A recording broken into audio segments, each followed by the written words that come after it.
from South Bend, Indiana. Sound the bagpipes for the number one team in the country. Top-ranked Notre Dame, glistening in its green helmets, and Irish eyes are fixed on a number one seed, while bubble-bound North Carolina eyes a resume-boosting win. And with that, good afternoon. Anish Shroff, former Tewaaraton winner Matt Ward. Just moments ago, really minutes ago, we were watching it live. Liam Entenmann, Notre Dame's goalie, took a rocket shot off his left shoulder. He had to go, leave the field, go into the locker room. He was pacing the sidelines, coming back the other way. It's going to be something to watch through the course of the next 60 minutes. Yeah, Liam Entenmann is one of the best goalkeepers in the country. And right here, you can see he takes it up almost in the left collarbone, and he's down on the ground. And again, he's walking it off the sideline. Seems to be going to give it a go, but he is definitely shaken up a bit. He's a two-time All-American. If he can't go, Alex Zepf will get the start, the first of his career. For North Carolina, this is a game that they need. They're on the bubble, looking to improve their resume before Selection Day. How do they do it against a Notre Dame team that they're going to now play twice in 3 weeks? It's going to be hard. But upsets start with possession. And that's usually a reflection of, are you winning the ground ball battle? And that starts at the face-off X. And for North Carolina, they have been unbelievable at the face-off X, winning ground balls, going forward, putting the ball in the back of the cage. And so they're going to have to win those face-offs to be competitive here, and they're going to lean on their senior here in Tyre. Andrew Tyre, 13 goals, their top-scoring midfielder, and he's their face-off man. And right now, all eyes for us fixated on the Notre Dame goal. It looks like Entenmann will take his place. Now, he didn't take many warm-up shots after leaving. They threw him back into the net while we were just talking on camera a moment ago to see how he would react. But again, this is a potential game changer. We're talking about one of the best goalies in college lacrosse. Yeah, look, upsets start with the ground balls that we just mentioned, but also if a good team has a weekday in the cage, that's an opportunity for the other team. And so this is a strength of Notre Dame with Entenmann, but how is he going to react? Again, that low shots and off-hip shots are going to be tough for him if his shoulder, collarbone are somewhat sore. Notre Dame coming off a bye week. You've got the Notre Dame spring football game set for later today, so a lot of fans in the adjacent parking lots tailgating Arlotta Stadium starting to fill up. One of the great parts about lacrosse this last month, Matt, especially in the ACC, boy, we have been witness to some great atmospheres. It's fun to see it, and you see it here at Notre Dame. You saw it at Duke. You've seen it in Charlottesville. We've had good weather. We've had good teams in the ACC, and these are two of them. Liam Entenmann in goal. Get some hand pounds from his close defense, and we are ready for the opening faceoff. Colin Hagstrom will take the opening draw for Notre Dame, not Will Lynch, who is their normal top faceoff man. It's an interesting move. Hagstrom, a little bit better athlete, likes to scrap. Wins the first faceoff X, so pays off. And Pat Kavanagh with a quick shot. Krieg had it. Hagstrom on cleanup duty, 1-0 Notre Dame. So Kevin Corrigan with a change-up on the opening faceoff, and it's Hagstrom with his first career goal. Don't you love it when a plan comes together? Notre Dame switches face-off men to their backup Hagstrom, who gets it to Kavanagh. Krieg with the save. Bad ball control. Somewhat careless for the goalminder. Krieg for North Carolina, and Hagstrom puts in the back of the cage for his first career goal. And Hagstrom will come out to the X for the second face-off against Tyre. Andrew Tyre, the most goals of any face-off man, and he violates. First violation on North Carolina, so Notre Dame with possession. And you mentioned it, for Carolina, you've got to win the possession battle. Not off to a good start for the boys in blue.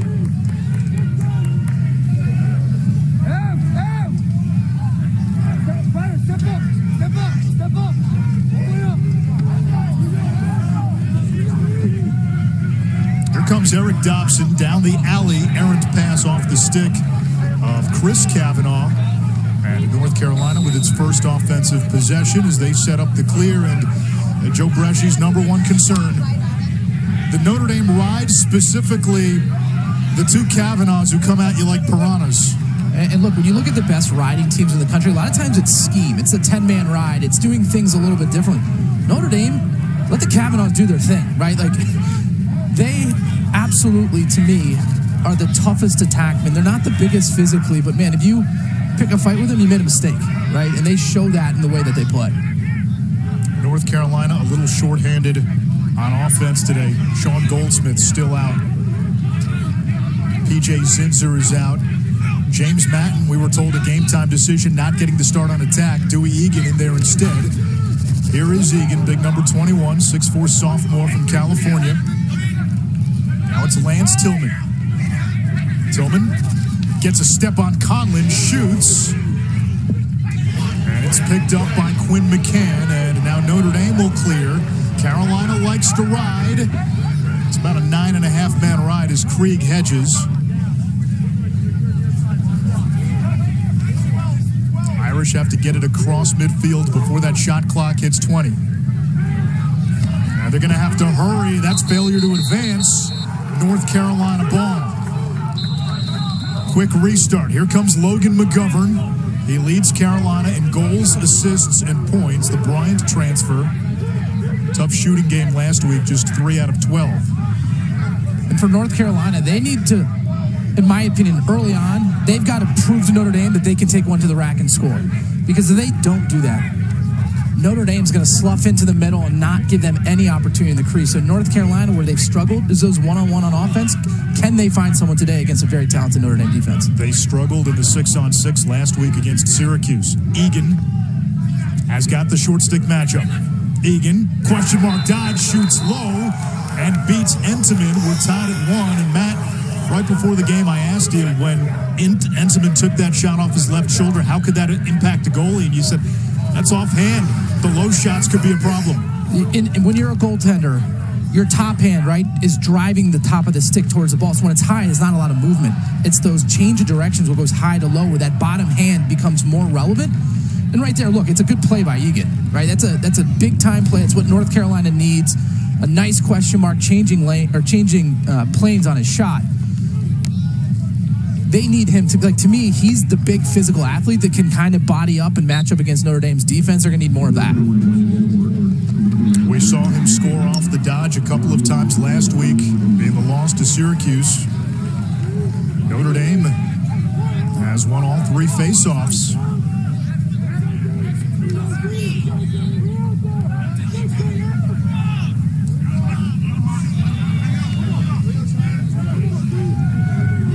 And white, Brian Tevlin, he does it all. Offense, defense, he'll play with the pole. Plays the bagpipes along with Ross Bergmaster. Jack Simmons, the Virginia transfer. Now to Chris Kavanagh. He had 5 goals last time out in a win against Duke. That was 2 weeks ago, and this one belongs to UNC.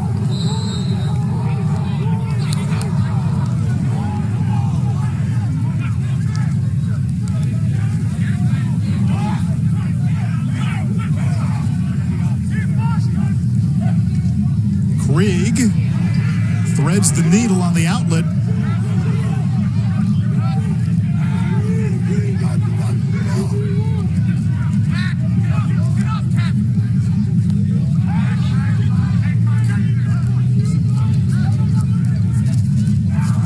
Trevor Dubner now, 12 and blue. Over to Griffin Gallagher, Division III transfer from Gettysburg, where he had 30 goals last year. Egan again. Got a step on Napolitano. Good look. Missed the cage. And Gallagher wins the race to the end line, 30 to shoot. Egan was a big reason North Carolina's recruiting class last year was number 1 in the country. Has shown glimpses. He's battled some injuries. Seems to be getting healthy. And right now, early in the game, he's getting his hands free. Yeah, he's the guy that's been able to win the matchup. Dubner working on Tevlin. Gives it up to Gallagher.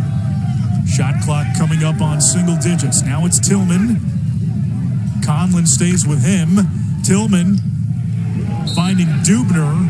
And with 3 to shoot, let's see if Carolina runs anything with McGovern. McGovern driving on fake. Shot clock at 1.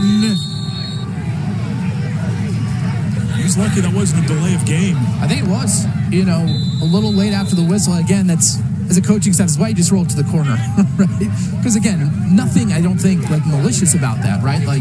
But by the rule, that's a delay of game.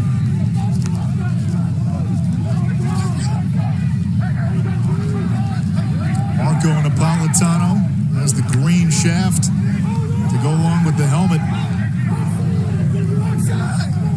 Reilly Gray now, 17 and white. 8 career goals entering the season, a dozen this year. He's connected on more than half his shots, his best season of his career.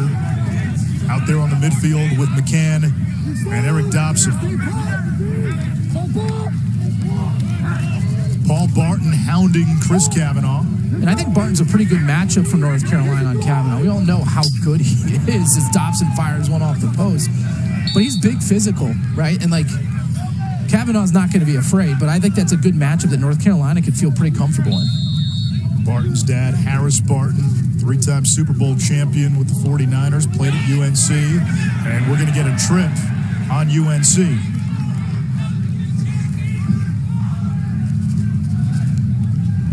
Gray on the invert against Alex Bresci. Back to Chris Kavanagh. He's got Geppert hung up. Kavanagh serpents around the cage, puts his body into it, shoots offline, and Notre Dame will have the extra man. And that play by Chris Kavanagh, you really see he is a student of the game. He's worked on that movement right there, the kind of the dip the shoulder to make the defenseman bring his stick over to then get his hands free.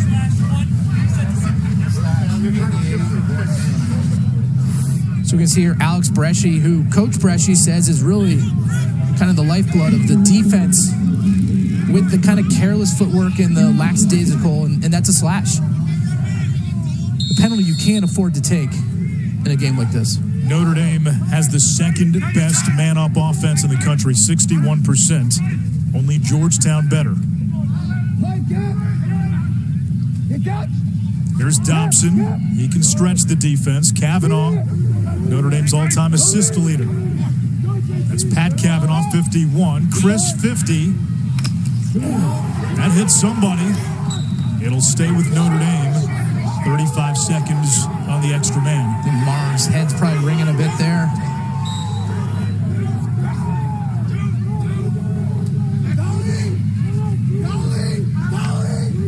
Dobson stepped down. That shot blocked. Ouch. With Tillman in the cage in warm-ups and 2 shots off the head. Watch out here in South Bend. Pat Kavanagh touched it last before it went out. North Carolina ball. There's Connor Maher, the former All-American. Gets past Pat Kavanagh. Now, one area where North Carolina has had success, now it's happened against some lesser teams. They can win the middle of the field. They've got some athletes, Matt Wright, the long pole, English, Maher, even a guy like Barton we've seen push and transition. They're best when it's chaotic, and that tends to happen in the middle of the field. It's with their ride, it's with the scrappiness. They have really good D-middies. That's really been their kind of strength, I would say, as a team this year. They've struggled on the 6-on-6, as we mentioned, and they're going to need a lot of that middle of the field execution today against this Notre Dame defense. Henry Schertzinger. This is Egan with a bounce shot. So far, 21 in blue. Dewey Egan seems to be the guy that's getting good matchups and winning them. He's just a big physical athlete. Tillman around the cage, stuffed by Tillman. But right now in this game so far, right, North Carolina not backing down. They're playing hard. They're getting good opportunities. And really, I think they're kind of dictating the pace of play thus far. Ben Ramsey, the freshman. Notre Dame's got some players in the defensive midfield as well. Ramsey, Nick Harris, both threats to score. We know what Jose Boyer can do.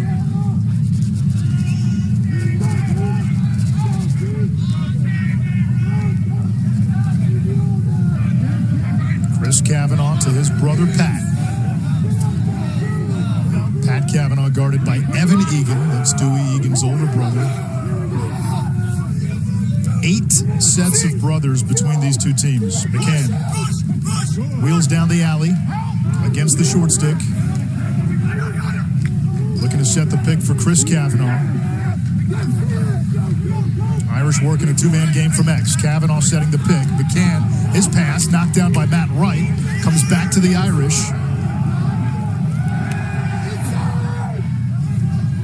Here's Jake Taylor. He's not a Dodger. Shot clock down to 4, down to 3. Taylor to the rack and scores. I take it back. That was a really good defensive set for North Carolina, right? You get them down to the last 10 seconds in the shot clock. You get it to Taylor behind the cage. Frankenheimer actually meets him off that pick. And it's this move here when he gets a little too aggressive, pushing him out. He loses his footing, and Taylor, no angle, puts the Irish up 2-1 in South Bend.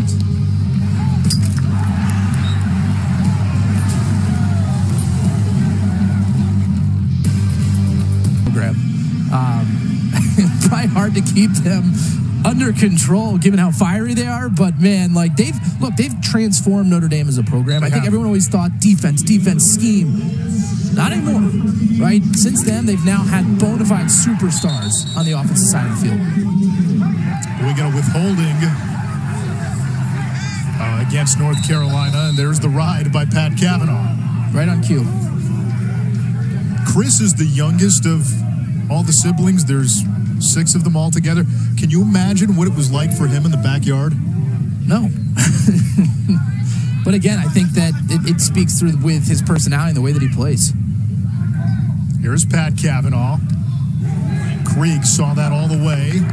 Saves, strong outlet. Barton, he's a threat in transition. Kavanagh trailing him. They got Dobson on defense.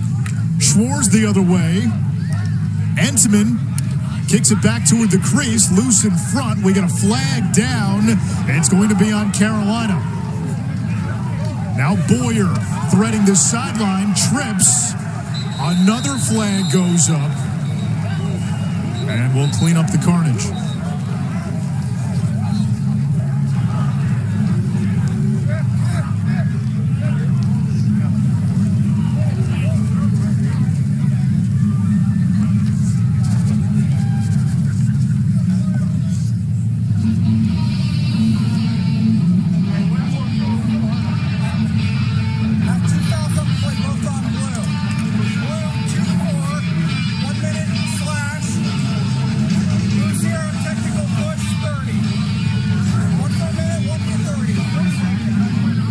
Two-man advantage now for one of the best extra man units in the country. Right here. And look, this is actually a really smart play from Entman to keep the ball in play because he wasn't going to win the race to the end line. And right here, we're going to see a slash. I'm not quite saw it. And then there's the push clearly in the back from Tillman. You just can't compound errors, right? I think maybe a bad break on the slash here for North Carolina. But now going 2 men down against this Notre Dame offensive unit is a challenge. Taylor over to Chris Kavanagh. Back up top, Pat Kavanagh. It comes to Chris Kavanagh. Low to high, a Blarney blast. It's 3-1. When you think about the Kavanagh brothers, Pat Kavanagh setting all kind of assist records. Chris Kavanagh has stepped in as the outside shooter on this man-up unit. The deception, the low to high near side, virtually impossible to stop. Typically when a shooter drops their stick, they're going far post. Kavanagh snaps the wrist. And that didn't look like a golf swing with the hip movement, the wrists breaking at the same time to generate the power and accuracy. He nets his 32nd goal of his sophomore campaign. Chris Kavanagh coming off a 5-goal outburst last time against Duke. He's improved everywhere from his freshman season. Tyre wins the faceoff, and Notre Dame will give Carolina that. You're going to win a faceoff, win it back. The Irish want to limit transition opportunities off faceoff wins. I mean, that's exactly it, right? Notre Dame's going to be comfortable in their 6-on-6 defensive sets. They know they need to prevent North Carolina from excelling at what they do well, which is pushing in transition, creating chaos. And so if you lose the faceoff, to your point, fine, get it to Krieg and Cage, and we'll drop back and ride, maybe win the ball back, but not give you an opportunity to score in unsettled situations. Antonio DeMarco. Now it's Johnny Schwartz. He's been battling an injury, returned last week, didn't play a whole lot against Syracuse. Really was just on the offensive man-up unit, right? This is kind of his first game since coming back where he's been involved in the 6-on-6. Well-timed slide by Notre Dame. Egan gave it up. Tevlin picked it off. And now Brian Tevlin, the former Yale captain, down the alley. Picked up by Geppert. You talk about the intangibles for Notre Dame this season. It starts with Tevlin.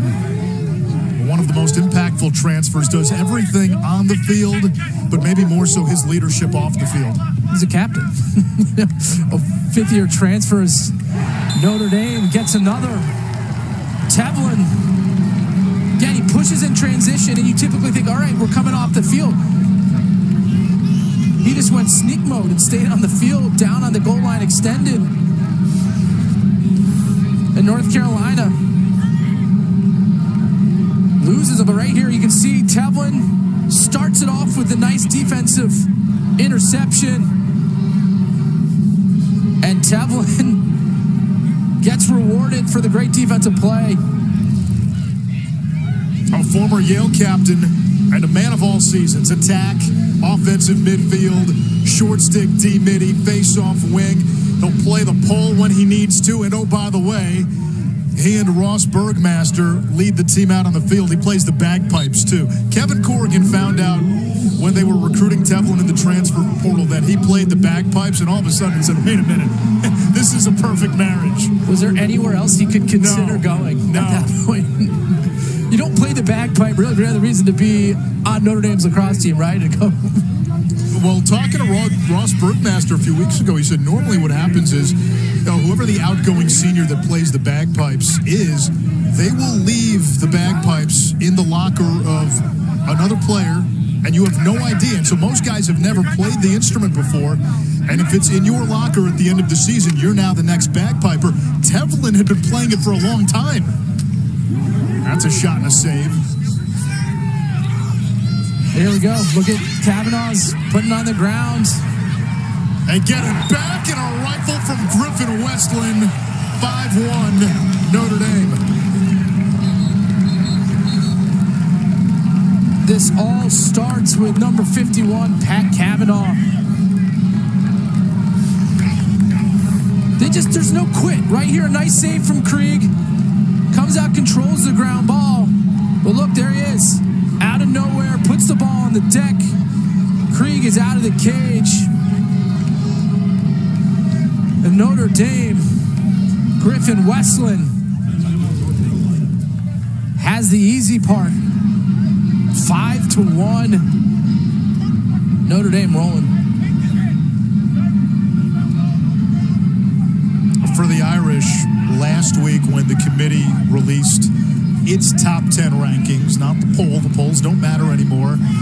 And they use RPI, they use strength of schedule. Notre Dame was sitting as the 1 seed last week. They had the bye. So assuming nothing has changed on that front, you start to survey the landscape. I got a feeling it's going to be hard to knock off any of the ACC teams from the top 3, maybe 4 seeds. They're probably set in stone.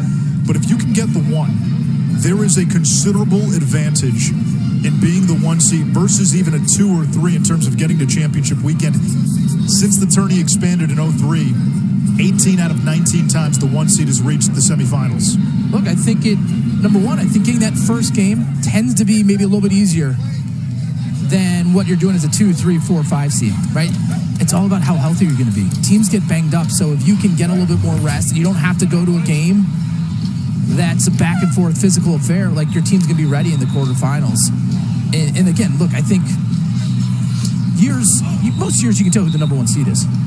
Right? And right now I think Notre Dame's filling that role. Like, to me, when you watch them play, Coach Corrigan's like, we played 3 bad quarters all season. No other team can say that, especially against the competition that Notre Dame has faced. And it's what you hear from the other ACC coaches, too. They all tell you, This is the best Notre Dame team they've seen. This is Kevin Corrigan's best Notre Dame team. And the history of the program, they've done everything except get to the very top of the mountain. They've been to championship games. They've been to Final Fours. They've won league titles. They've been the #1 team in the country. Last year, they were robbed. Let's call it what it was. They were robbed. They should have been in the NCAA tournament. Didn't get the chance. That has fueled an offseason of focus and purpose, and we've seen it play out on the field. Sports tend to work out, right? You look at like Virginia basketball, losing the first round. Next year, they go on an unbelievable run where they had like 0% chance to win twice in 2 different games. Coming into this season, you looked at Notre Dame's roster, and what happened to them last year? This could be disastrous. Hagstrom picks it up right on the doorstep, and he scores. Carolina can't clear. The Irish bench erupting. Those green helmets, those green lids shining, even with overcast skies. It is 6-1, and Notre Dame looking every bit the part of a #1 seed. They just do it all, right? And look, their weakness is probably at the face-off X. Right now, I don't even know if it's a weakness. It's not a strength. Well, Hagstrom's got 2 goals. Right? So today they're putting it on the field. Look, this was a game right there again. Kavanagh in the middle of it on the ride.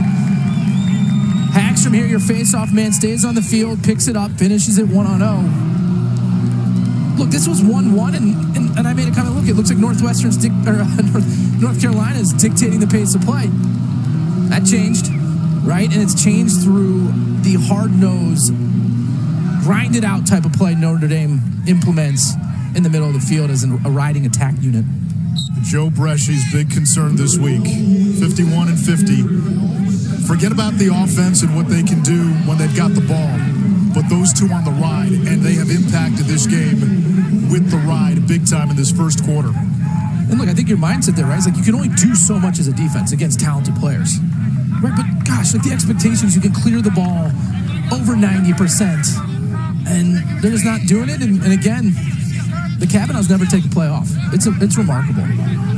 North Carolina, 2 failed clears, 6 turnovers in the opening quarter.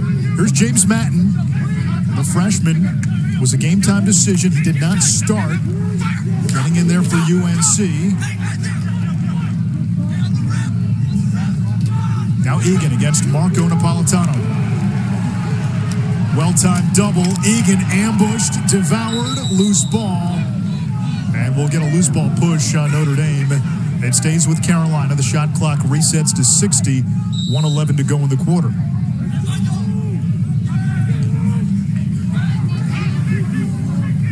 Harrison Schertzinger now coming down the alley against Ramsey. Spins it to the middle.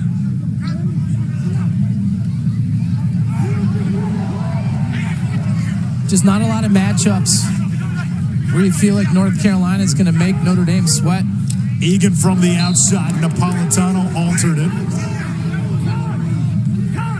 I'd like to see North Carolina do a little bit more 2-man game behind the cage, set some picks, try to get a matchup advantage. Nice move by Matan. He lost the ball. It comes to Ramsey. He's got 3 goals on the season. Good recovery by UNC to get the ball back. 34 seconds to go. 5 unanswered for Notre Dame. But if you're North Carolina, go back to that pick game. Right there, Matan got his step, didn't finish it. Create some confusion, because again, if it's just off the whistle, hey, we're dodging 1-on-1 against the long sticks, Notre Dame's favored in those matchups. Joe Bresci wanted to see some more through passes as well. We haven't seen a whole lot of that either. It's hard to get those through passes, though, if Notre Dame's not worried about you as a dodger, right? And right there, they're going to give up that shot. Entenmann's too good in the cage. Tillman looks okay after taking one off the left shoulder in warm-ups. Ramsey fires low, save Krieg. Quarter 1 comes to an end. Colin Hagstrom, the face-off man for Notre Dame, getting the start today. Had not scored a goal in his career, so he scores 2 in the opening 15 minutes. Shiny helmets, fire uniforms, and Notre Dame coming out with some heat, up 6-1 after 15 minutes. In this game. Right place, right time, and Hagstrom, who has won 3 out of 5. Takes the opening face-off of the second quarter against Tyre. And Notre Dame wins another. The Irish overall 5 for 9. If Carolina can't win the face-off battle, I'm not sure they've got a chance, frankly. I don't know if anyone really has a chance against Notre Dame if they maintain possession the majority of the game. Right? Like, games where they don't win face-offs, you got a chance. They're winning face-offs and everything else they have. Their units are just too good top to bottom. Go back to the fourth quarter of their game at Syracuse. Cuse had a 1-goal lead. Notre Dame started playing make it, take it. I don't think Syracuse saw the ball for 9 minutes. Here's McCahon inside, lost it in traffic. Krieg clamps down.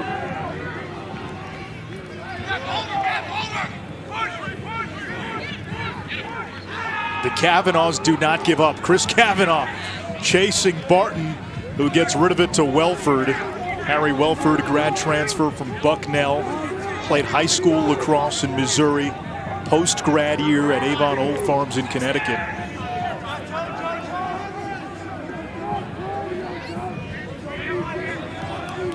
All right, Matt, 6-on-6. How does North Carolina generate some good shots? Well, that wasn't it. It's DeMarco, ball loose near the crease. McGovern able to come away with it. They're going to have to attack the short sticks, and whether that's an attackman doing a two-man behind where they switch and they get an advantage, or you look to DeMarco, who's one of the top recruits last year, who has shown promise. You watch him, like, he's missing something right now. He's got to find it, but he's got all the skill in the world to turn it around. Welford forced that one against Boyer, and now you're seeing hero ball guys maybe pressing a little bit. Coach Bresci talked about jamming it inside when we talked to him earlier this week. They haven't done that, right? Really, I don't think we've seen any passes to the interior where Notre Dame actually has shown some slippage. You know, Virginia was able to capitalize on a lot of off-ball movement inside. And so they thought that could be an opportunity for them, and we're just not seeing that come to fruition just yet. Henry Schertzinger, there's a skip pass. Tillman, left hand, his shot blocked. I don't think I've ever seen any blocks in a game, right? We had the Duke-Syracuse, or was it Duke-Syracuse early in the year? As Notre Dame picks up where Duke hit the post 15 times. I feel like there's been 6 shots deflected. Well, you just saw another area there where North Carolina couldn't capitalize as Harris takes it to the rack, shoots high. Who's that stretch shooter? You miss a Sean Goldsmith in that spot. Again, that's not really Tillman's game to be a threat from that far out. Last year, a couple of years ago, you had Anderson, Perry, guys you had to respect from 15 yards. Yep. Yeah, look, I think offensively, they're missing a few pieces, right? Look, they're tough, and they're going to battle. They're not going to give up. They just don't make you sweat a lot. Got one wide by Simmons, the Virginia transfer. It's been all Irish. First of 2 meetings over the next 3 weeks between these two teams. Notre Dame has a trip in between to Charlottesville. Carolina has a bye. And then they'll host Notre Dame in Chapel Hill. Chris Kavanagh spins it back. Taylor misfires. And for Carolina, again, RPI in that teen range. Right around 15. This is a good look here. Kavanagh, Chris Kavanagh buries it. It's 7-1, and to finish the point for Carolina, this is a bubble team. Could they get in if they lose twice to Notre Dame? Possibly, maybe. It seems like a long shot. A lot would have to go right if they want to be safe. I think if they beat Notre Dame once, they're good. You would think so, right? They would have one of the best wins, if not the best win in the country, with one of those right there. And right now, it doesn't seem like today may be that day. But Notre Dame, if we look at Chris Kavanagh here, doing a nice job being a patient dodging attackman there off the pick. I called a game of his actually in high school, and he was a high recruit. I'm like, hey, like, you know, does he got it? And man, like, his physical maturity, his athleticism it's grown leaps and bounds since, you know, what oftentimes happens, I guess, when you go from high school to college. But he's been special. You get the meal plan, that's what happens. Flag down. It's going to be on Notre Dame. There are 6 Notre Dame players converging on Trier there. Like, they're everywhere. Hey, Griffin. Nice job, Trier. Ball's on white. Number 4, push with possession. 30 seconds. White 4, push 30 seconds. Penalties on Hagstrom, the face-off man, number 4 in white. But look here, right? Now, look at all Notre Dame. I mean, like, they are vicious. Like, they're a pack of dogs. Whenever that ball's in the ground, they're going to have more of their players near it than your team. Carolina on the season, 39% with the extra man. McGovern cans it. His 5th EMO goal of the season. UNC's leading scorer puts an end to what was a 6-0 Notre Dame run.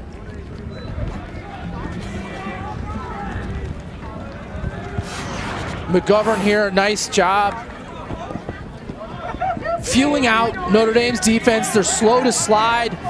And he does a nice little shoulder drop that gets Tillman, who does have a tendency to lower his hands, to drop his stick enough where he's able to put the ball in the top portion of the cage with a little angle.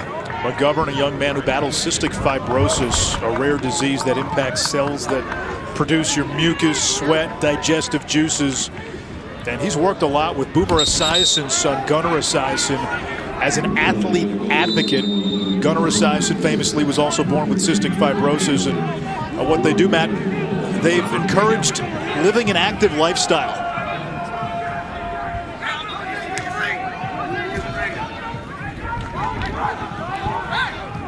Here comes Henry Schertzinger out of the box. Steps on the brakes, gives it up. Now it's Lance Tillman. And this is a matchup they should attack here. Egan matched up against a short stick. There's the slide. And now things can open up for North Carolina. Tillman lost the handle, loose ball. Harris vacuums. Notre Dame's slides have been timed almost impeccably so far today.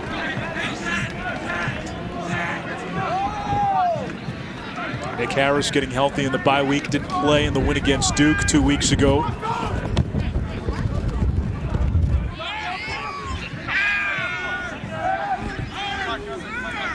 Dobson jogs on with Reilly, Gray, and McCahon, the midfield for Notre Dame.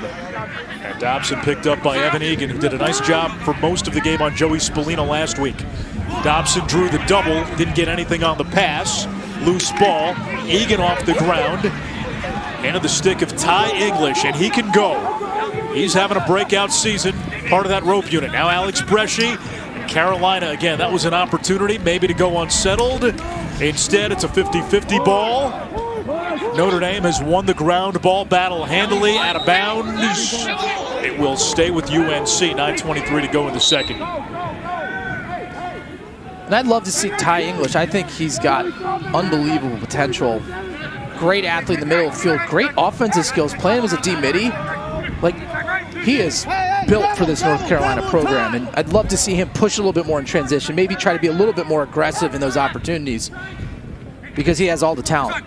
English setting the pick for Egan. Pinballs off of Bergmaster. Here's the skip pass. Welford bounce shot off the crossbar. Rolling toward midfield. Schertzinger had it. He got ambushed. English has it. That's a shot clock reset. It hit the crossbar. And now a chance for North Carolina. English the other way. Dumps it back. Matan, Cyclones out of trouble and scores. How about James Matan, the freshman? 10 straight games with a point. And that's 2 straight for UNC. Ty English making an impact there on the ground ball.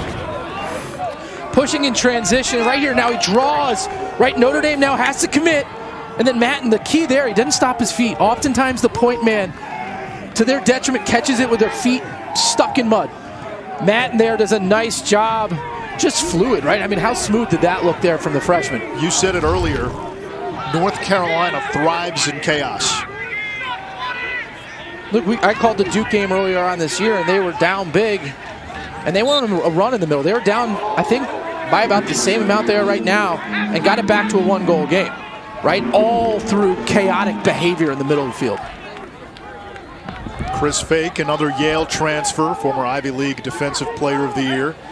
Tillman launches it downfield on a fly to Pat Kavanagh. Now Chris Kavanagh from X. Pat Kavanagh 4 points away from 200 for his career. Has an assist so far.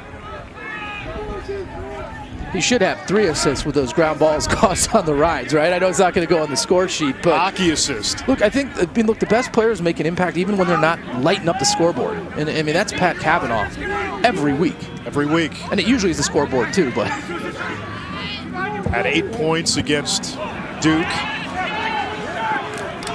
He's had at least 3 in every game. And we get a whistle. That is going to be over and back.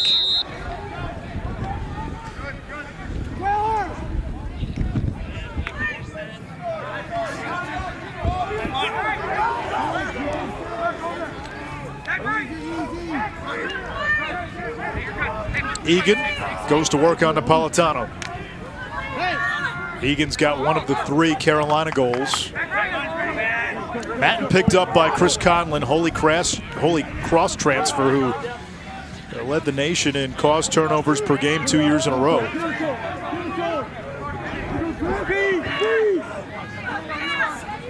Gallagher against the short stick Ramsey. Gallagher only 3 of 18 shooting entering the game. Egan's got the short stick matchup. It's Tevlin. Egan working on the former Yale captain. Rolls inside. Tillman bodies it. Makes the save and a flag.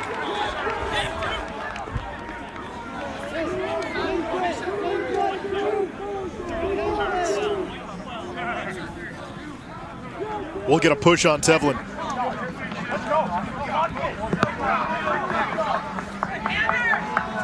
White 12. Foul push, 30 seconds. White 12, 30. Dewey Egan played his high school lacrosse out of the San Francisco area for Advance. Program that's run by former UVA Chris Ricciardelli. Right there, a nice job with the inside roll. He's such a big body. What I'd like to see there potentially is to make that inside roll and dive away from the goal mouth to create some more angle, because when you're that close with a goalie like Tillman, you need to create a little bit more net to shoot at. Schertzinger missed the cage. That was a big issue last week for Carolina against Syracuse. They outshot Syracuse pretty handily in the first half of that game, just couldn't put much on cage. And even last year against Notre Dame, UNC shot 5 for 45 in that game. Gallagher over to Welford. Henry Schertzinger. Carolina continues to probe the outside, and now we're back to even strength. McGovern, Schertzinger, Tillman saw it all the way, cancels it.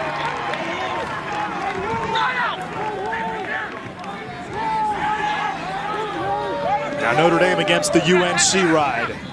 Pat Kavanagh comes back to help. Tireless motor on 51.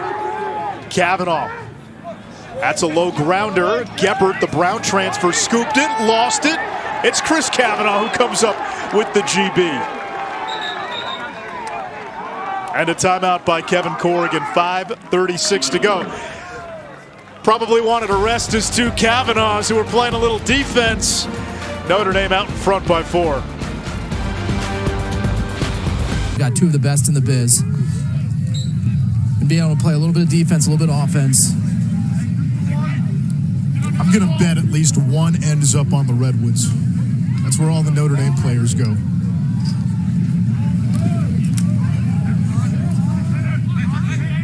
Here's Dobson. He had 4 goals against UNC last year. That was with the right hand off the pipe. And he's not just a one-trick pony with the left hand. He can shoot with the right.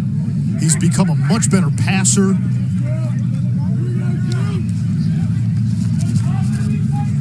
Pat Kavanagh over to McCahon. Ouch.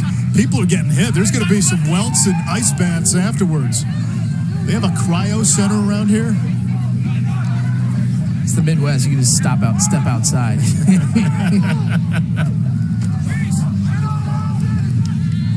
Kevin Corrigan tells me anytime I bring up the South Bend weather. That's just a myth and a narrative that you people spew. Oh. You live in Chicago, so you can say that. I can say it's not a myth, not a narrative. Nothing like 70 degrees and then about 6 inches of snow the next day.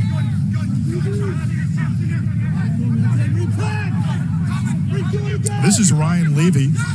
His mom, Jenny, legendary head coach for the Carolina women's program. 3 national championships.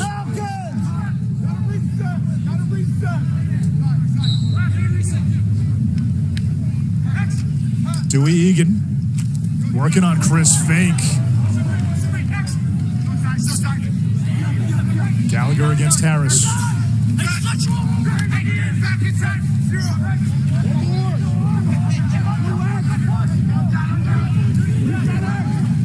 Levy's got the short stick Harris. 2 goals on the season. Feeds inside. And it's Harris and Schertzinger for the tally. And quietly, that's 3 in a row for Carolina. And a nice offensive set for the Tar Heels. They did a nice job. Gallagher forced the slide for Notre Dame. Then we get Levy with a matchup against a short stick, and Notre Dame falls asleep on the interior there. And Schertzinger finds himself wide open on the doorstep. Again, when you make teams slide, that off-ball defense gets a lot more challenging because you're rotating in and out, you're sprinting, you're tired.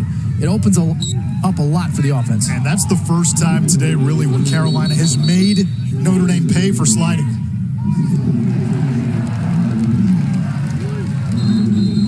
And that's going to be against UNC. Looked like a loose ball push. So possession to Notre Dame.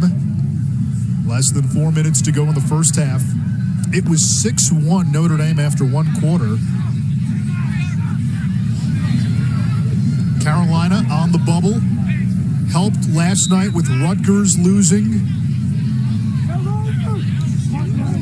Denver did beat Providence. This one taken away by UNC. A chance in transition. Geppert feeds the crease. Shot, score. That's Levy. And UNC has swung the pendulum. It's 7-5.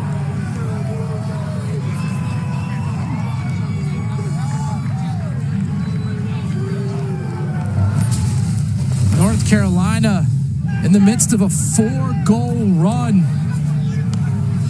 getting themselves back in the contest. The man-up goal there. English to Matan, the freshman with a smooth release. And right here, Levy to Schertzinger.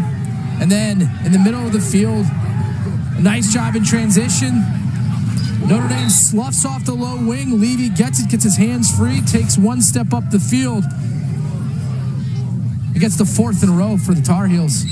This is a team that can come back quickly. And they've gotten a couple of transition goals in this run. Big ground ball off the faceoff, punched ahead by Will Donovan. Donovan escapes with it. Plays it back to Tevlin.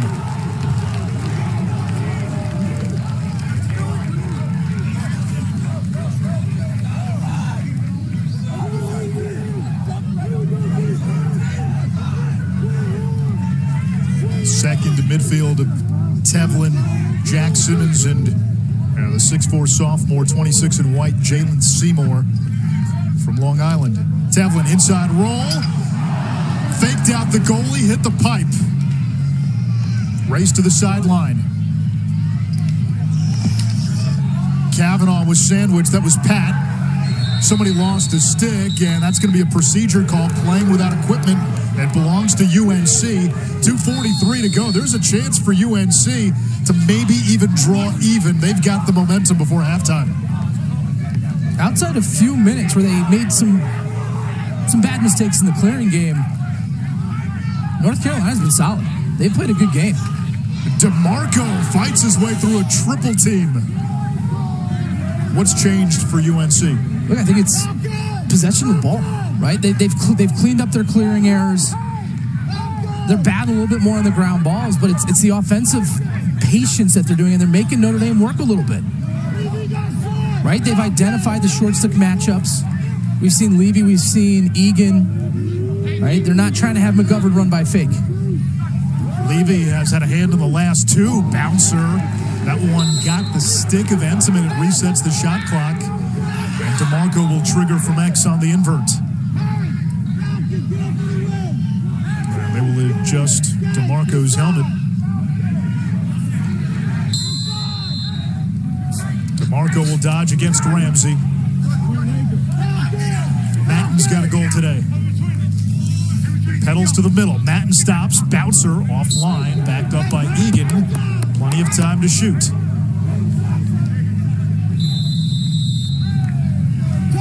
Egan now picked up by Fake.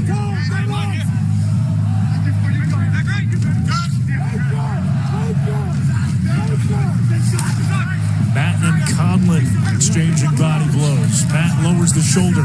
DeMarco tried to set the pick, and he had the switch with Ramsey. He gives it up. Then you got to get the ball back to Matan here. He's got the short stick matchup.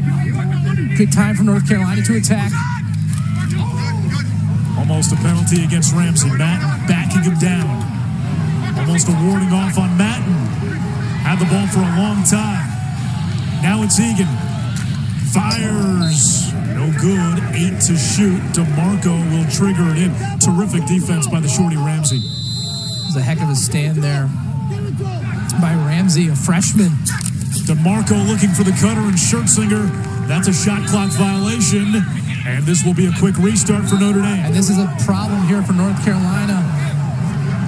Tevlin never had control of it, gives it up, and comes back to Evan Egan. Krieg sets up the clear. 40 seconds to go before halftime. English, he scored in 4 straight. English all the way, plays it to the wing, to the pole. And a timeout by Joe Bresci to calm things down. 30 seconds to go. Joe Bresci understands the value of this possession at this juncture. Some possessions are more important than others. And right now, if North Carolina gets a goal here, I mean, talk about momentum going into halftime. Right? Goals in the last minute of every quarter are worth more. Right? Especially when you were down 6 goals. Right? To get it back to 1, you start to believe. The energy is different in the halftime locker room. North Carolina had their momentary lapse, right? But they credit the coaching staff for having them take a step back, identify where the issues were, and fix them. It was 7-1 Notre Dame earlier in this quarter. Carolina has responded with a 4-0 run. They've got the ball. For the Irish, only 1 loss this season at home to Virginia. And Notre Dame right now in the mix for that number 1 seed right there with Duke. I think Virginia, at least at the moment, is below those 2. And North Carolina, this is a team that is on the bubble, but they have opportunity. Notre Dame, number 1 in the polls, that doesn't matter. Number 2 in the RPI. Carolina plays Notre Dame twice.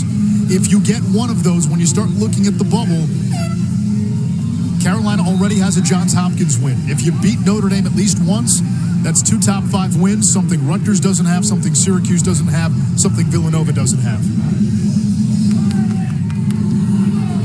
Coach Bresci said, look, guys, we have everything in front of us still. Right? There are seasons where it's lost.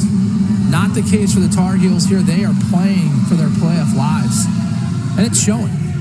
But they had every reason to pack up the bus and leave. Right in the first quarter with just some of the carelessness that was ongoing, right? Like, those were some pretty sloppy goals. But, man, they've figured it out here and have played a heck of a second quarter. Ryan Levy will trigger in the final 30 seconds. Napolitano pressing out in the restraining area. DeMarco setting the pick. And now they get the switch. The short stick Harris picks up Levy. A goal and an assist. Both on Carolina's last 2 tallies. Final 10 seconds. Egan coming around. Saved by Entenmann. Loose in front. Fake has it. Launches toward the goal. Kavanagh picks it up. Saved by Krieg. And that brings us to halftime. 30 minutes in the books in South Bend. Spring football to follow at the famous stadium. Not too far from here. But this lacrosse team number 1 in the country, eyeing a number 1 seed, up by 2 at the break.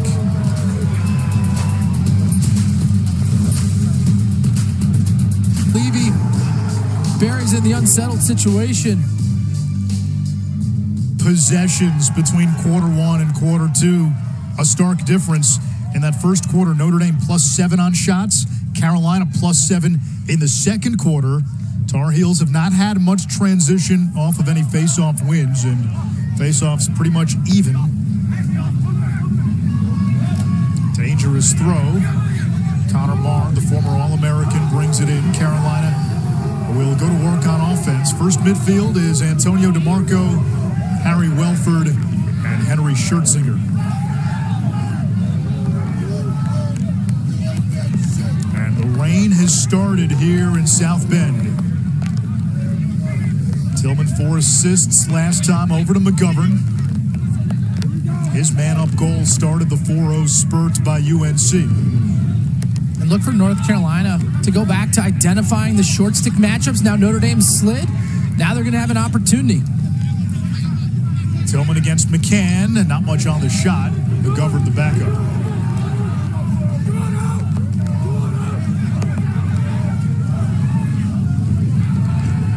I think once North Carolina gets Notre Dame sliding, you don't want the first person getting that pass to then reinitiate. I think it's another pass, right?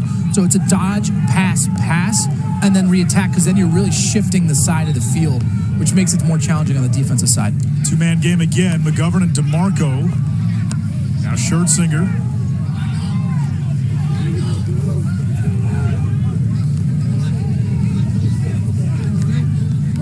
Here comes Egan. He's got the short stick. DeMarco's got the shorty. There's the slide. DeMarco spun around. Good recovery by Notre Dame.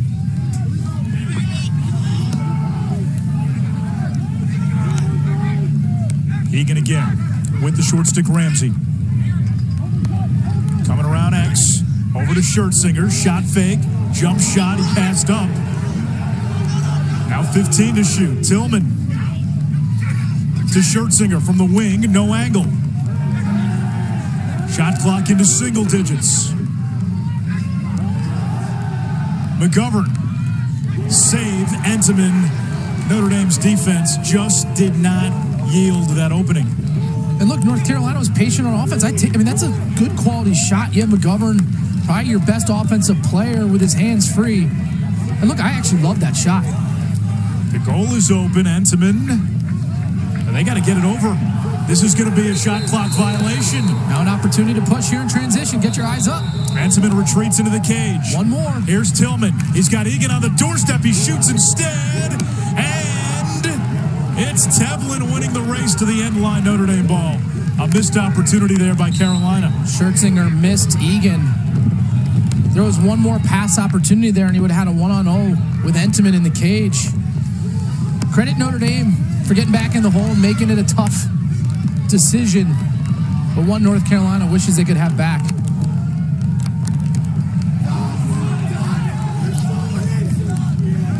Now Jake Taylor, 4 straight multi-goal games. He has been the complement to the two Kavanaghs on attack. He doesn't need the ball a whole lot. Excellent at finding open spaces.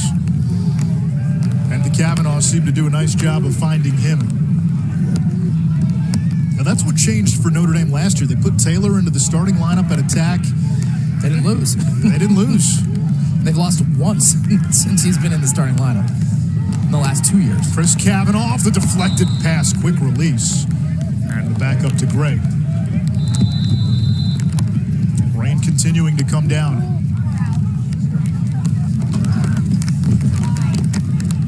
Pat to his brother Chris. Plays it back to Pat Kavanagh. 15 to shoot.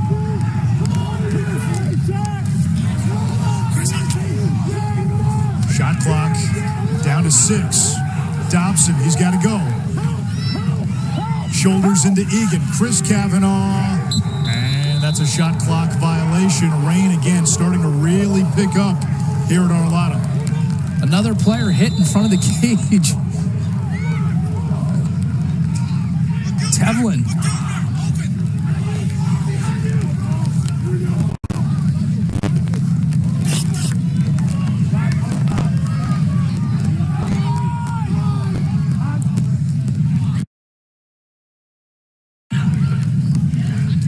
under ambush near the midline, and he went over and back. You can only do that in the first 20 seconds of the shot clock, and that shot clock was under 60. Chris Kavanagh to Dobson, gets inside, slam dunk, 8-5 Irish. Get the fuck up, boy. Let's go. The third goal of the game for Notre Dame is a result of a failed clear for North Carolina. Chris Kavanagh finds Dobson, the big body who does a nice job. Again, it's these extra steps. Look, forces Krieg to come off the post, increase the amount of cage that is now unprotected by the solid goalkeeper Krieg, and Dobson gets his first of the afternoon. Krieg, 6 out of 14 in goal today. He's been below 50% in every ACC game. In fact, 36% in conference play. Joe Bresci said he needs to play a little bit better. Some of those numbers skewed. North Carolina's style sometimes leads to unsettled opportunities, which is not the easiest on a goalie. If you're going to play high-tempo defensive lacrosse and really extend out, at times your goalie gets left out to dry. And again, I've watched a number of North Carolina games. I don't think it's ever stood out like Krieg was struggling. I don't know if he's been great, but he hasn't been the problem, right? And that's a much worse situation to be in. Very true. For a lacrosse program. Tillman against Colin, picked up by the short stick. 5 goals from 5 different players for Carolina. If you're North Carolina here, I go back to Tillman, one of your attackmen, one of your better dodgers, matched up against a short stick. I invert him, I put him behind the cage. Tillman against Parlett, now picked up by Bergmaster. Issues probing this Notre Dame defense. Henry Schertzinger now trying to get the step on Parlett. That's Egan, excuse me. That's a save. It's a new 60 if Carolina can come up with it. They do. They had it for a moment. And McGovern saves it. New shot clock. Had a chance to go to work. Oh, that was a step-down opportunity for Schwartz. He could not catch it clean. Tillman from the alley, feeding the doorstep. Oh, they had the man. Egan. Now it's DeMarco off the scramble. Spins away from Boyer. Back to McGovern. McGovern feeds the crease. Schwartz falling down. Boyer comes up with it. And it goes back to Carolina. And this now turns into a long defensive possession. Look, if I'm North Carolina, I think they've got Notre Dame sliding a bit more. What I don't think they're doing well is attacking the opposite side. Whenever they're dodging the slide, they keep dodging right back into where the congestion is. Right? When the team starts sliding, it's critically important to start attacking the backside, because that's where the space is now opening up. When everyone overloads one side, where's your opportunity? It's on the back. Basketball concept, ball reversal. Right? And I just don't think North Carolina is doing that efficiently enough as they've started to identify the matchups against a short stick where they're actually making Notre Dame slide. McGovern picked up by Chris Fake, former All-American, national champion at Yale.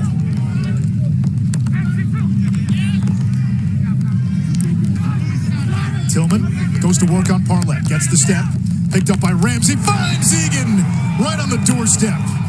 6'4" target, and Dewey. Egan cashes in.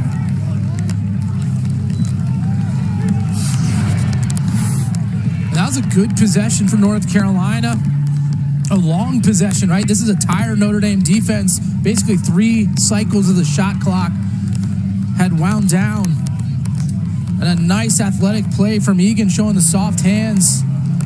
And one fluid motion in and out of his stick quickly gave Entman no opportunity to get a read on the release. Joe Bresci has told us in the past there's a lot of promise for Dewey Egan in his career at North Carolina. Missed some time with a broken hand he suffered against Johns Hopkins. 2 goals last week, 2 today.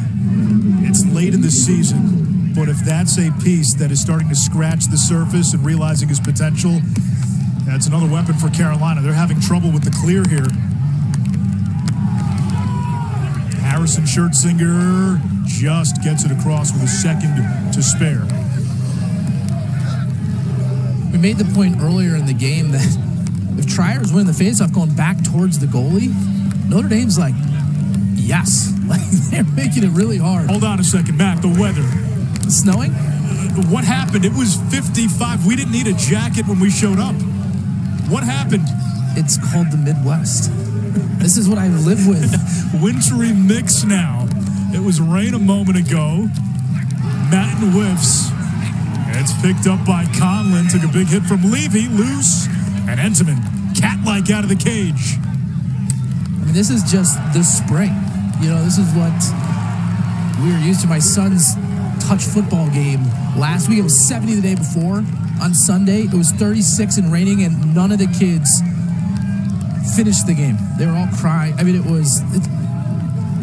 It's April 22nd. Correct. It just devastates my golf game. You did not bring the clubs on this trip, right? They're in my car. They're in the car. Yeah. Don't leave home without them. Pat Kavanagh's got the short stick English. Eyes up. Feeds the crease, finds Westlin. Second assist for Pat Kavanagh. He is Notre Dame's all-time leader in assists. In fact, he has authored the 3 highest assist totals in a single season at South Bend. Right here, Kavanagh, the big goal, the nice vision to Westlin, who gets his second of the game to stretch the lead to 3.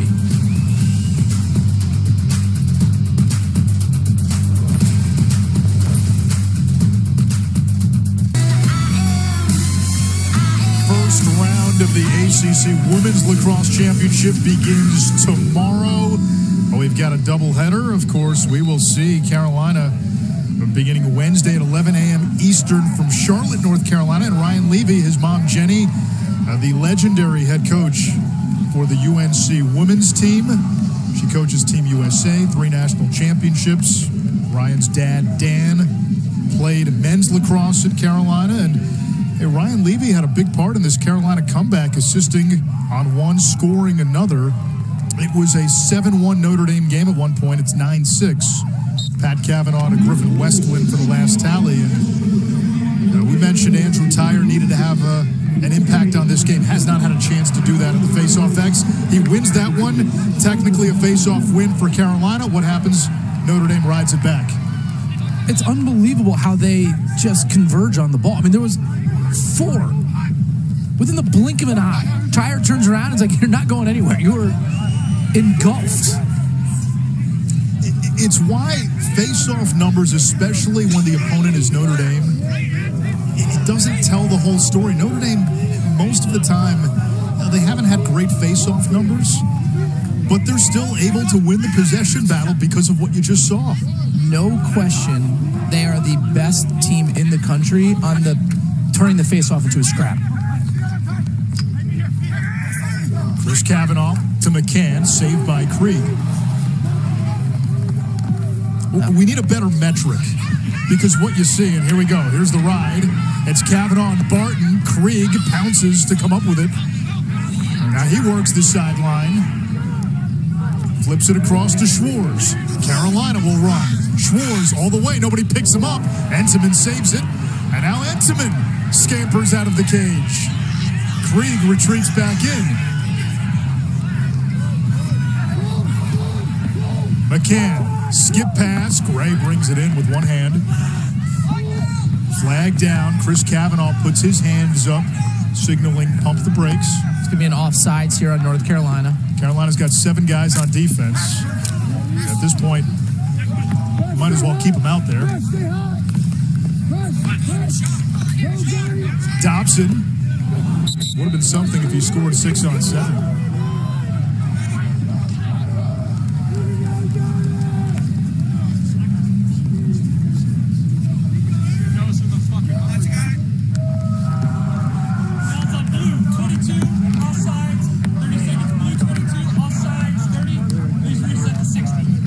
At the end of the Syracuse-Carolina game, on UNC's last possession, Syracuse was offsides, and they threw a flag. Carolina, I'm not sure if they saw it because it was behind the play. There wasn't much time left. I walked away thinking, why don't more teams do that? Because that's a delayed call, and then if you don't score, time runs out. It's not like you can add time back like in football. Yeah, no, absolutely.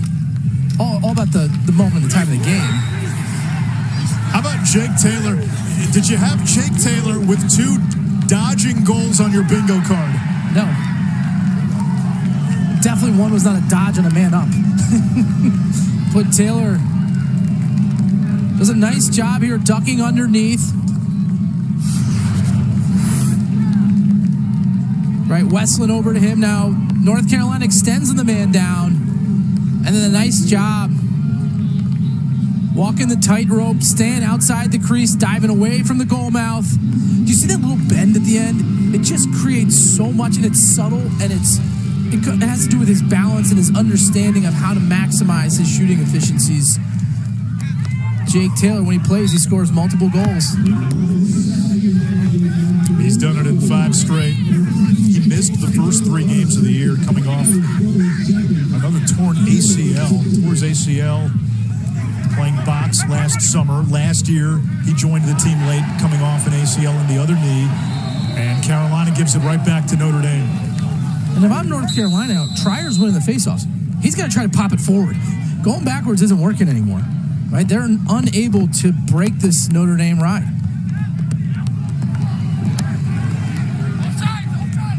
Tillman flips it to Harris.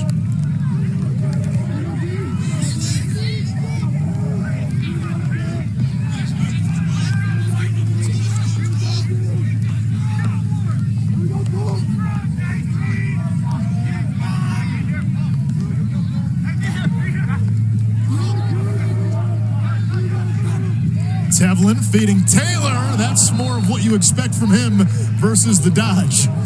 Would have given him that one.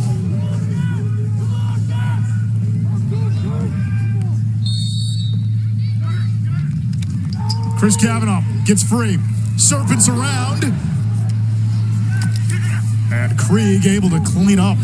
Carolina can exhale.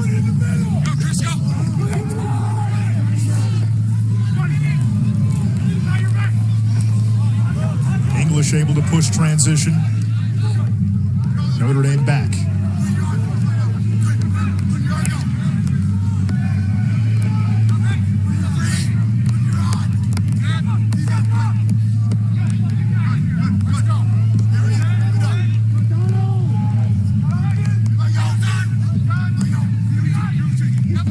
Here's Schwartz, Long Island kid. Same high school as Chris Gray.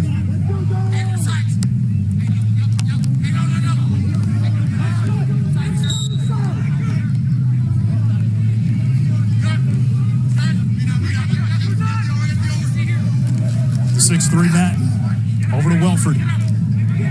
Stick checked away by Donovan. Bodies flying. No flag. They'll let him play. McCahon. Across midfield. Spins away from Barton. Westlin, who's got 2 goals.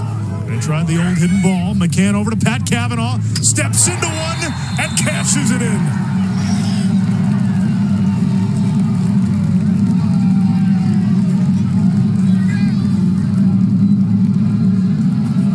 Notre Dame and North Carolina. It's getting physical. Right here, it's a nice job by Donovan, the freshman. Knocking the ball on the ground, picking it up. He pays the price. Right, he gets hit by Harry Welford. Actually, it's Dewey Egan who puts him on the ground. But Notre Dame gets the ground ball, pushes in transition. North Carolina was in trouble with Welford down and hurt. And then the nice 3-quarter bounce off the post. Perfect placement. Notre Dame is winning this game by doing what North Carolina loves, creating chaos, just better than they are. They seem to be a step faster, a little bit more athletic in the middle of the field. 3 points now for Pat Kavanagh. He's had at least 3 in every game. North Carolina wanted a penalty that time on Chris Kavanagh going after Tyre.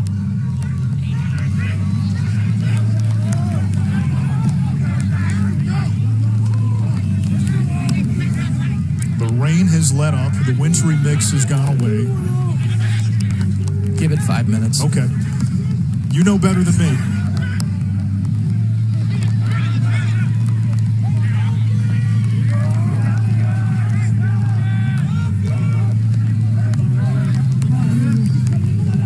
Down to a lighter drizzle now. Matan, not much on the shot. It looked like Tevlin got into it. Great outlet. Tillman to Tevlin. Accelerates.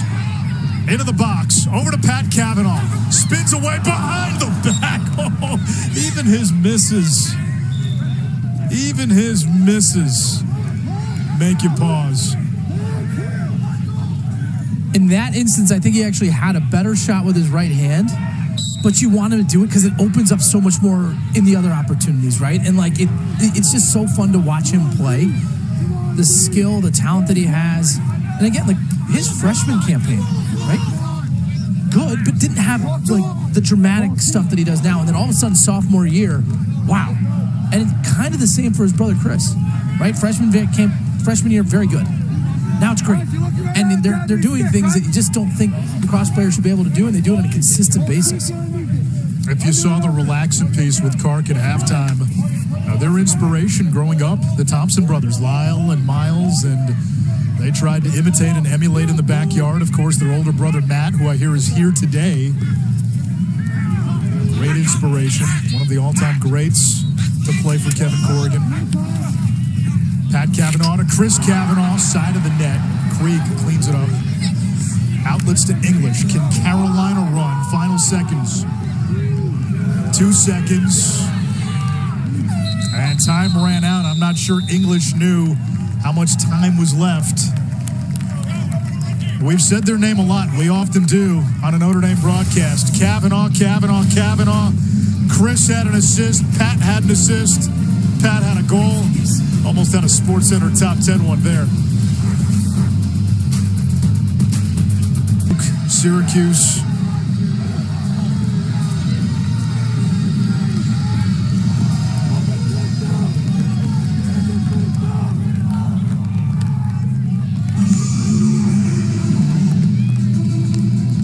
What is the recipe for a comeback in this fourth quarter for Carolina?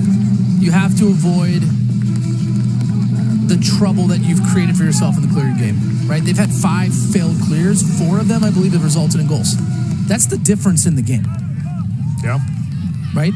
And so, again, like, Tryer's had his opportunities. You got to push it forward now, right? Like, don't go back the other way. You're in trouble. On cue. Geppert scoops up the ground ball. And if he did not, that would have been a layup for Notre Dame.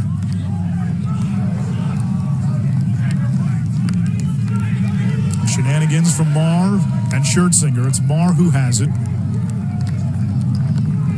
Matan against Napolitano. Now Egan, or rather Colin. That was Egan and Napolitano. 21 and 30, both from San Diego, both from Torrey Pines High School, playing against each other. Tillman feeding the doorstep. McGovern denied by Tillman. He's fine. Nice job there from Tillman, following the pass. A little bit of the scout.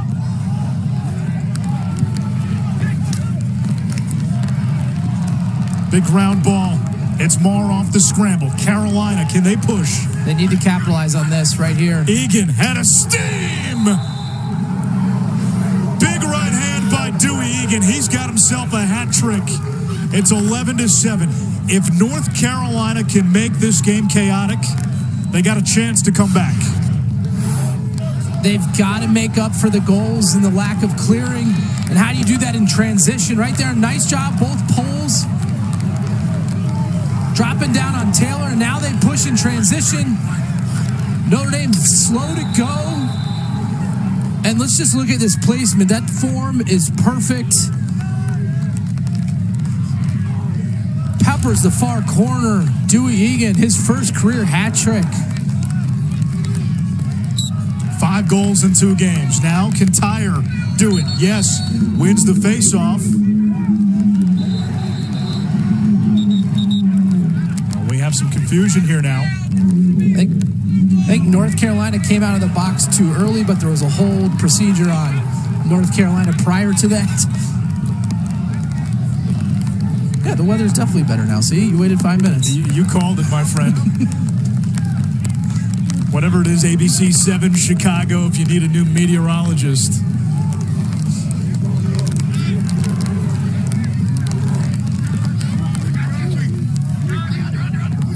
Tillman's got the short stick, Tevlin. Terrific defense by Tevlin. Antonio DeMarco now. Shoots. That one turned away. Levy chasing it. Napolitano and Bergmaster in pursuit. It comes back to Matan. Tillman, one more. DeMarco, save Entenmann, a kick save.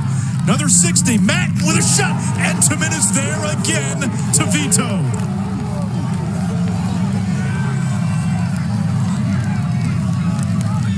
Not a bad sequence there from Entenmann. That first save against DeMarco was elite.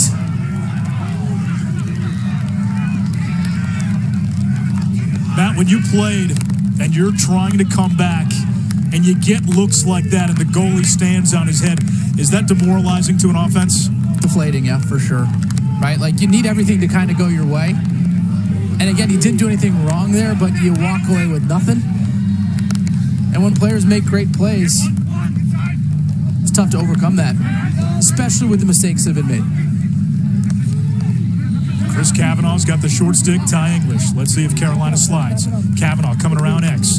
Back to McCahon. Over to Reilly, Gray now. Alley dodge. Peppers the back of the net.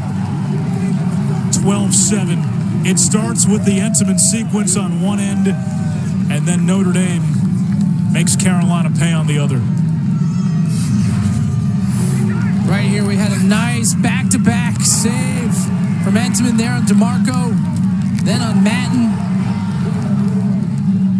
And then here, Riley Gray. One Krieg probably wants back in the cage. A low angle from Gray. A nice job getting it to the far post. But you got to match saves at this point if you're North Carolina. It's Hagstrom who wins the draw. He has taken the majority of faceoffs today.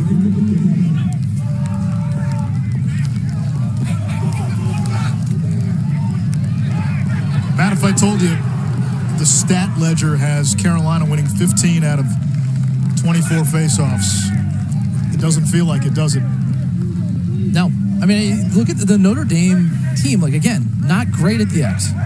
They don't really care, right? Against Duke, they didn't win the faceoff X. They had the ball the whole game. And so they are just so good at all the other things that makes up for it. As Dobson buries another. This was his calling card when he ended up in South Bend, known as a heavy-handed outside lefty shooter. This year, he's added some assists to the stat line, but again, no one better. Get out of the way. Hold on for dear life. When Dobson gets his hands free, he's going to make you pay.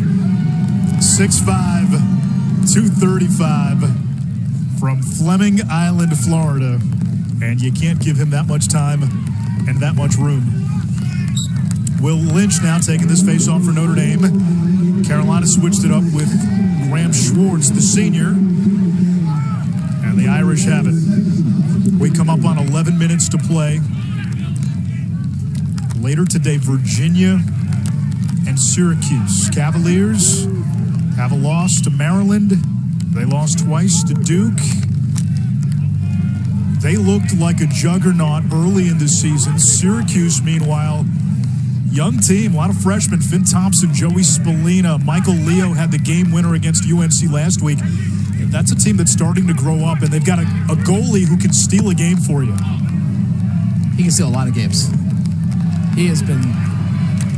There is Dobson. Notre Dame pressing downhill. The lead is 7. Just too much pressure and athleticism for the Fighting Irish right now. Starting to win some face-off X, some battles of the face-off X, get in position. Right here, another goal off a loose ball, ground ball, right? And not only are they maintaining possession, they're making North Carolina pay, right? They're getting those ground balls. The next thing you know, the ball's in the back of the net. As Dobson nets back-to-back goals. His 6th hat trick of the season, 3rd straight. Timeout, Joe Bresci.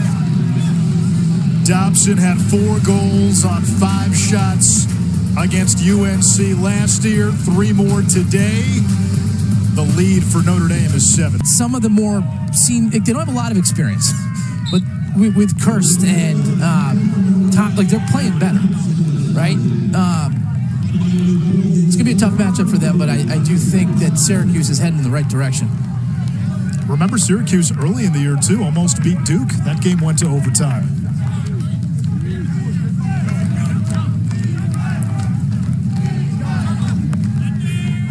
I think you look at every position group in that game. I think Virginia may have a little bit of an advantage, except in the cage. Matthew Nunes, when he plays well, Virginia becomes almost impossible to beat.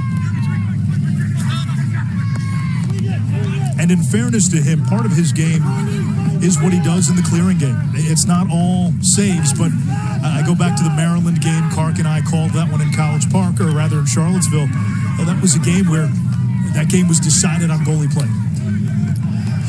He's playing better. Early in the season, he'd let in 1 or 2 shots a game where you can't have that if you want to make a run. But if he plays like he did against Duke, the only reason they were in that game, the second matchup, was that he was standing on his head and was absolutely lights out. It's all about confidence. And I think he was shaken early in the year, but credit coach Kip Turner for getting him back in the right set of minds. And he has been playing good lacrosse. His best lacrosse his last time out. You go back to that 2019 championship run. Alex Rode, who was the MOP championship weekend, was actually benched midseason. I think their careers are pretty similar. Or there's an opportunity for it to be similar. Dobson with a rocket. Right, like Rode, kind of, the story wrote itself towards the end, but he was not great early on in his career. And again, Nunes was the rookie of the year in the ACC last year, right? Like, so he had a good rookie year, his freshman year. But this year, I think it's been a little struggle early on, but now he's finding himself. So I think the Cavaliers are happy with what they're seeing from him in a day in and day out basis. Here is McCahon, zigzags his way to the cage. 15-7, the route is on. And Matt, when you look at the top 3 in the ACC, Notre Dame, Duke, Virginia, is there anybody that you can see beating these teams in May? Maryland, maybe. We know they have the win against Virginia. I'm not sure I see a champion coming from somebody outside of that group right now. Look, I think Maryland, with their ability to potentially dominate possession and obviously incredibly well coached, I think they can beat anybody. I think Cornell, right? I mean, look, when you have one of, right, if not maybe the best attackman in the country in Kirst, who's been great. You have Adler on defense, who's been the best defensive. Like, you can win games when you're that elite at those skill positions. The question with Cornell, face-offs, they like to rotate 3 guys in there. There's not one, and you look at Naso, you look at LaSala. There's some elite face-off guys you potentially face, and then the middle of the field. That's where, to me, there's a market advantage with a Duke, with a Virginia, with a Notre Dame. Even a team like Carolina will have a big advantage in the middle of the field. Matan gets one back for the Heels. Not a lot of teams winning national championships with face-off by committee. Right? They have that dominant person more often than not. Trying to think of the last one that did, and you probably go back to 17, Maryland, and John Garino kind of came out of nowhere. He was in the doghouse. Right. And it started, I want to say, in the quarters or against Albany, where he started winning the faceoffs and kind of became the guy. But he was, the second or third faceoff guy for most of the season. Right. And again, like Maryland, the year they lost to Virginia, Shockey was their main faceoff guy. And Weirman kind of came out of nowhere in that game. And, right, like, it's been history since then that he's been a pretty impactful player, to say the least. Now, I do think it's important to have, like a matchup, change-up type person, right? Because sometimes you may not match up against this, and so you got to send someone in different. But if you're doing it because we don't have one person, very challenging. Yeah. Less than 8 minutes to go. McGovern against Parlet. Carolina will have a week off following this game. And then they get Notre Dame at Chapel Hill. And assuming this score holds up, that's going to be a playoff game for UNC. And look, I think your UNC, you look at this matchup, it's probably not going to go your way. There's Matan, the freshman. Finding something with Matan here. Right, he's been banged up. And he is their, seems to be kind of their alpha dodger that's finding his game here as he matures in his freshman campaign. But again, like North Carolina, outside of the clearing and the goals they've given up there, and the goals off ground, like they've given up 2 goals directly off like ground balls in the crease area. You change that, this game's even. Right? Like, I mean, it really has been the difference. 6-on-6 sets, both teams have competed. It's been those little things that, again, I think Notre Dame does as well or better than anyone in the country. But you can clean that up as a coaching staff and game plan a little bit better. 7:21 to go. If Tyre can get hot, crazier things have happened. Crazier things have happened in this matchup. You can't tell if Tyre's hurt. Tyre didn't take that face-off. It was Graham Schwartz. Seen Schwartz a couple times here. Last face-off X. Matt, 2016, the year North Carolina made that run to a national championship. Remember, they won it all as an unseeded team. Late in the year, they're playing Notre Dame. They were down 5 goals in the fourth quarter. Bones Kelly, Stephen Kelly started winning every face-off. Carolina ends the game on a 7-0 run. They win the game. That win against, at the time, number 1 Notre Dame, ends up putting Carolina in the tournament. Here's Egan. They end up losing their next game, which was to Syracuse in the ACC tournament, beat Marquette barely in the first round, and then beat Notre Dame, beat Loyola, beat Maryland, won a national championship. So we've seen crazy things happen in this rivalry. I remember the game where Notre Dame was down a couple of goals, and Evan Connell gets hit with a penalty. Matt Kavanagh scores a couple of goals late with the extra man. It was a non-releasable 2 or 3 minute call, and Notre Dame ended up pulling out a stunning win.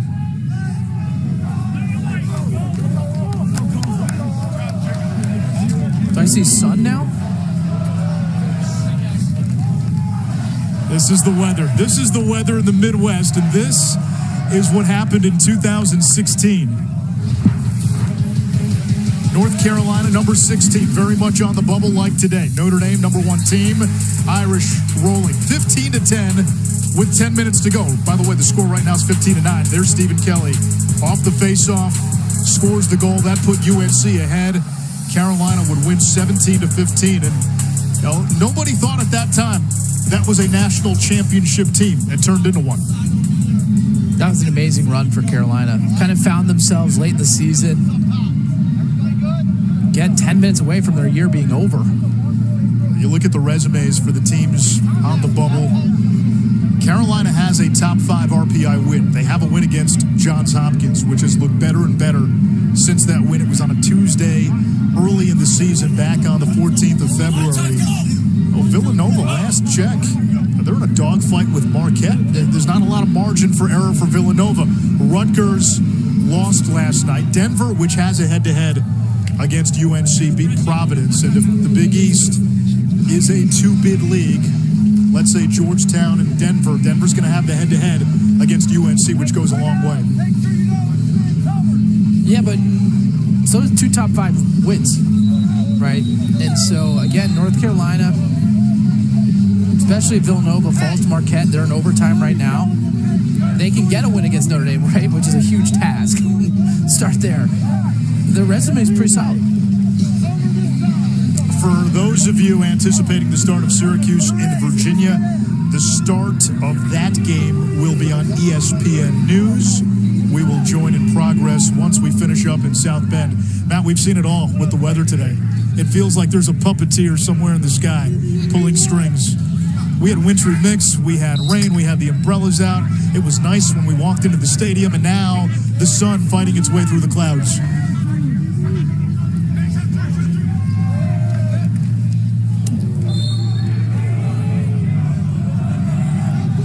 Four seasons in an afternoon.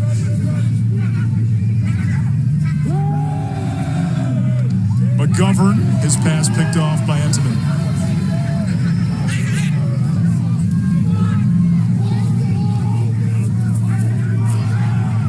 Are we gonna get a hailstorm once we're done here? What's next? Locusts? I mean, it did hail 2 weeks ago.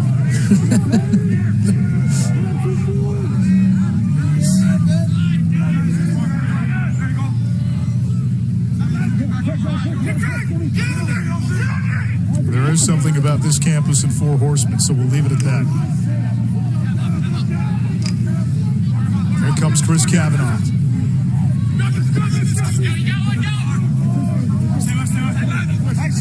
For Carolina fans monitoring the bubble, Villanova won 16-15 against Marquette. Tevlin off the feed from Westlin. It'll stay with Notre Dame. Pat Kavanagh, a goal, 2 assists on the afternoon. And he's got a short stick in English. Does the slide come?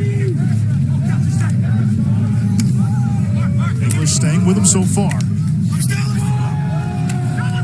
There's the backside help. Matt Wright, but it's going to be a penalty. Oh, and Matt Wright and Chris Kavanagh getting into it. Kavanagh gave him a tap on the thigh. And now the officials separating the two teams.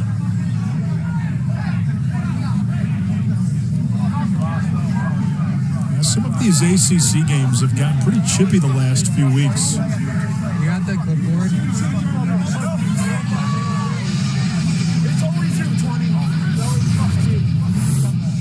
We take a look at the penalty here.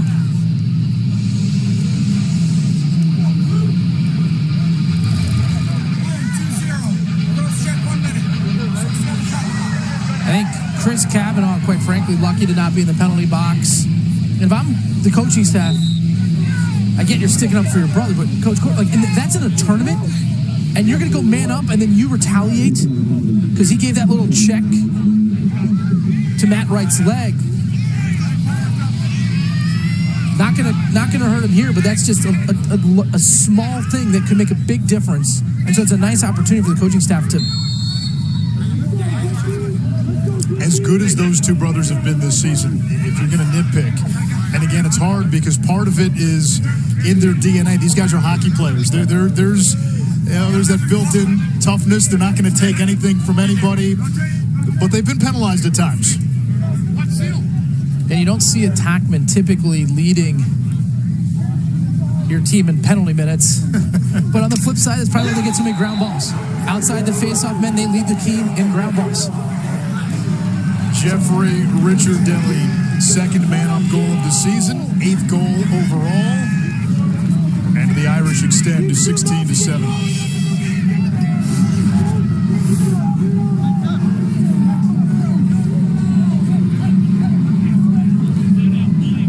Nice assist from Pat Kavanagh. So that means he's at 199 career points, Pat Kavanagh is.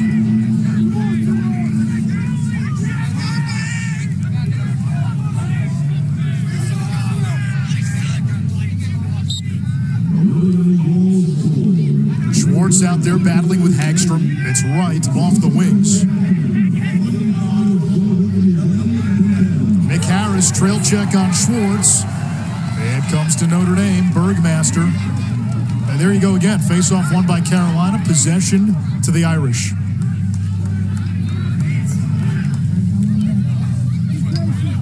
Four minutes to go. Syracuse, Virginia to follow.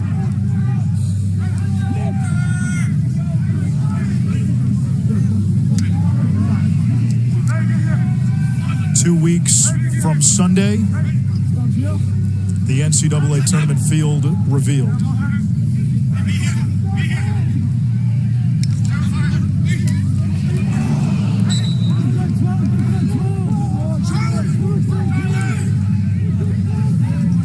And if you're out there going, well, what's the difference?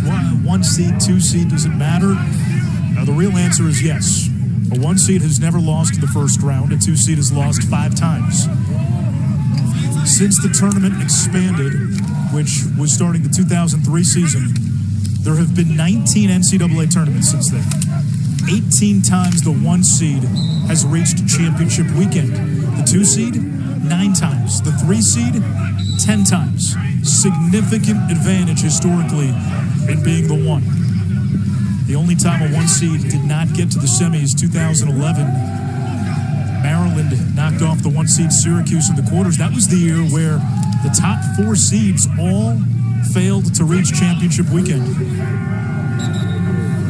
The equivalent of the 2022 NCAA basketball tournament. That's right. Yeah, that was a Virginia team led by Steele Stanwyck, beating Maryland in the championship that year. That team almost lost to Bucknell in the first round.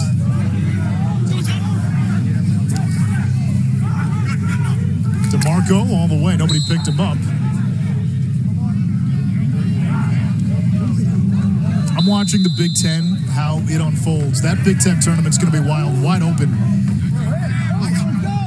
Michigan had a nice win last night against Ohio State. Michigan is probably 3 or 4 plays away from maybe being undefeated in conference play. And they're 6-6 on nobody's radar. Penn State's been resurgent. Hopkins has been resurgent. I think we've all learned you can never count out Maryland as long as John Tillman's the head coach there. The Ivy League tournament last year, you had teams that didn't make the tournament get into the field. While it was fun and it was a celebration of what they'd accomplished after not playing for 2 years, the stakes weren't all that high because everybody was getting in and they ended up getting 6.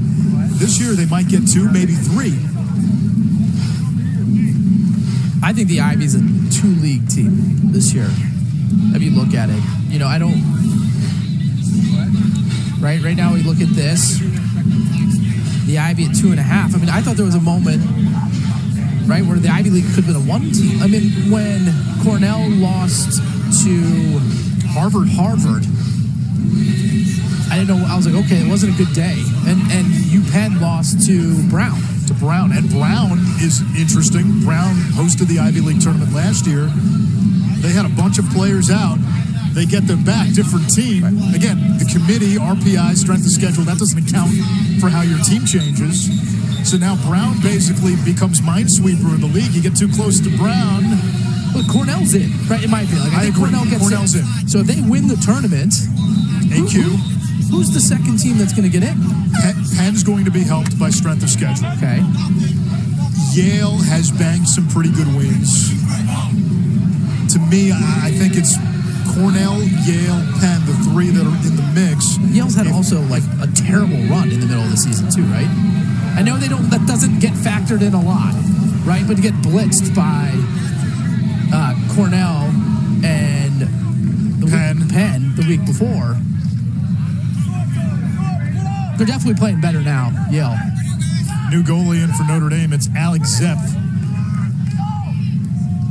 6th game of the season. He's played 24 minutes. Faced 13 shots, stopped 7. And he makes the save on the shot by Matan, and then lost it. Trying to outlet, it's loose out of the crease. Delgado able to pick it up. Egan knocks it away. Matan able to retrieve. Coming up on 90 seconds. Notre Dame emptying its bench. A lot of backups in there. Matan shoots, but the whistle was blown.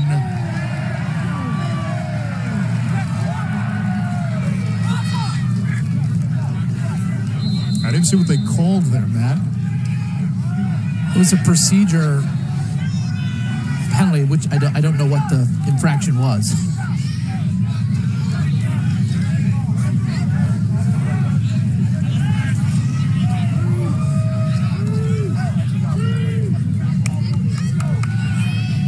Syracuse, Virginia to follow. Notre Dame, bye week. We were talking to Kevin Corrigan this week. You asked him how big the first few minutes of the game would be coming off a bye, and they got off to a 7-1 start in this game. Carolina got it to 7-5. They got it to 8-6, and then Notre Dame took control. And during the bye week, they worked on cleaning up some stuff defensively. They worked on getting some of these young guys meaningful reps, almost like a football team would treat spring ball a little bit. Depth, so important going into the NCAA tournament.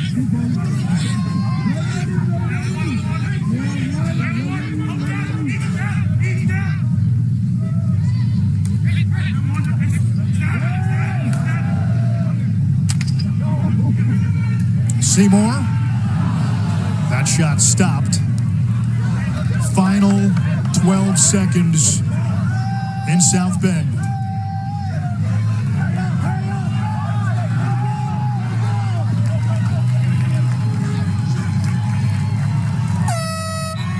On a day we saw all sorts of weather, the storm was Notre Dame. On senior day, the Irish take care of business. They knock off North Carolina 16-9. The Irish